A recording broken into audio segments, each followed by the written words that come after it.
2 లక్షల పెట్టుబడి, unlimited growth. Ecoblue AdBlue franchise. Smart investment, great returns. దేశంలో 500 కంపెనీల విలువ 300 లక్షల కోట్లు. ఇది కెనడా జీడిపి కంటే ఎక్కువ. స్పెయిన్, ఇండోనేషియా లాంటి దేశాల జీడిపిని కలిపి చూసినా దానికంటే ఎక్కువ. ఇవన్నీ ఎక్కడున్నాయి? పాశ్చాత్య దేశాలు అనుకుంటున్నారా? భారతదేశంలోనే ఉన్నాయి.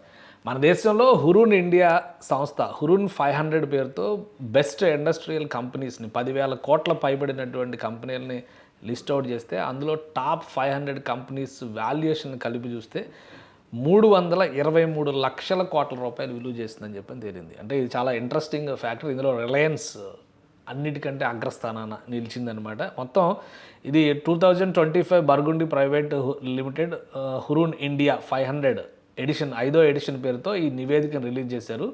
ఈ కంపెనీల మొత్తం మార్కెట్ విలువ 323 లక్షల కోట్ల రూపాయలు పైగా ఉంది. ఈ మొత్తం కెనడా జీడిపి కంటే ఎక్కువ, ఇండోనేషియా, స్పెయిన్ లాంటి దేశాల ఉమ్మడి జీడిపితో సమానం. ఈ జాబితాలో ముఖేష్ అంబానీకి చెందిన రిలయన్స్ ఇండస్ట్రీస్ సంస్థ అగ్రస్థానంలో వరుసగా 5వ ఏడాది నిలిచింది. హెచ్డిఎఫ్సి బ్యాంకు, భారతీయ ఎయిర్టెల్, ఐసిఐసిఐ బ్యాంకు, టీసీఎస్ ఆ తర్వాతి స్థానాల్లో ఉన్నాయి. ఈసారి కృత్రిమ మేధ అంటే ఏఐ రక్షణ రంగాల నుంచి వచ్చినటువంటి పలు కంపెనీలు ఈ జాబితాలో చోటు దక్కించుకోగలిగింది. అంటే ఈ మధ్యకాలంలో డిఫెన్స్ ఇండస్ట్రీ భారతదేశంలో బాగా పెరుగుతున్నారు. అలానే ఏఐ అనేది most happening and trending industry ప్రపంచవ్యాప్తంగా. సో వీటికి సంబంధించిన కంపెనీలు కూడా పురోగమిస్తున్నాయి అన్నమాట. ఇక ఐటీ దిగ్గజాలైన టీసీఎస్, ఇన్ఫోసిస్, విప్రో కంపెనీలు గత 5 ఏళ్లలో 8.5 లక్షల కోట్ల మేర తమ మార్కెట్ విలువని కోల్పోయాయి. ఐటీ కంపెనీలు తగ్గుతున్నాయి, ఏఐ కంపెనీలు పెరుగుతున్నాయి. సో ఈ గ్రోత్ని మనం కంపేర్ చేసుకుని చూడాలి.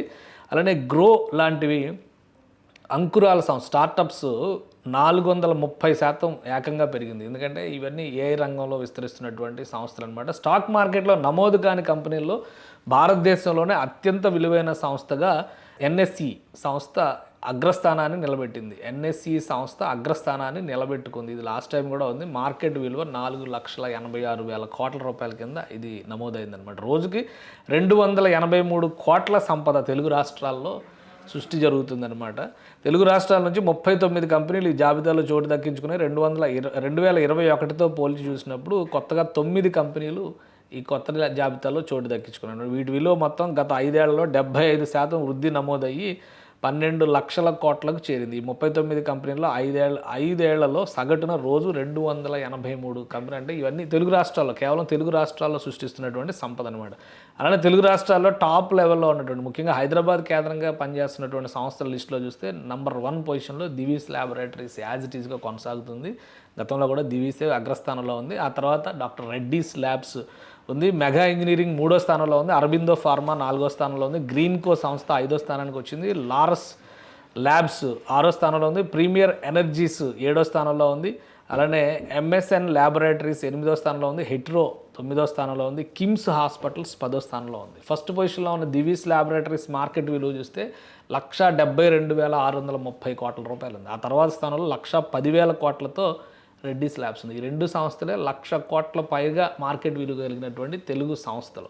సో ఈ రికార్డు మామూలుగా లేదు. హురూన్ ఇండియా రిలీజ్ చేసినటువంటి ఒక రకంగా ఫార్చ్యూన్ 500 అని చెప్పి రిలీజ్ చేస్తారు కదా, ఇది హురూన్ 500 అనమాట.